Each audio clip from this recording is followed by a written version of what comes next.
de la Banque des Territoires. Bonsoir Olivier Sichel. Bonsoir.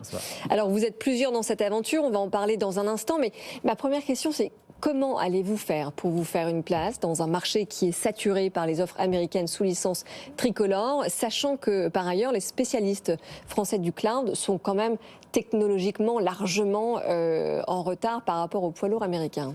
Vous avez raison Oded Tcherkov. Le sujet c'est un sujet technologique mais aussi géopolitique. Technologique, sur le cloud, toute l'informatique va dans le cloud et il s'agit d'être performant et flexible. Et là, on reviendra sur les acteurs qui sont autour de la table pour faire cette offre NumSpot. Je pense que technologiquement, ils sont de très bon niveau. Puis il y a la dimension géopolitique, de souveraineté. À partir du moment où l'informatique va dans le cloud, on a envie de savoir où vont nos données. Et particulièrement les données qui vont être adressées par l'offre NumSpot. Je pense par exemple aux données de santé.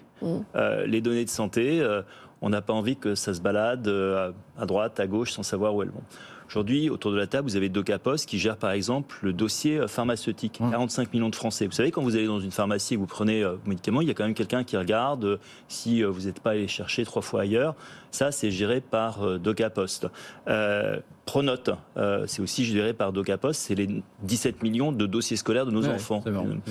Et ça, c'est la partie service qui doit être sécurisée. Et c'est ce qu'apporte DocaPost avec l'identité numérique, une certaine souveraineté sur ces dossiers. Et de l'autre côté, il faut la performance technologique. Et ça, c'est ce qu'apporte Dassault Systèmes avec sa plateforme technologique Outscale, qui est déjà dans les affaires depuis une dizaine d'années et qui est un très bon référentiel de classe mondiale. Et puis Bouygues Telecom, qui apporte une connectivité de grande qualité.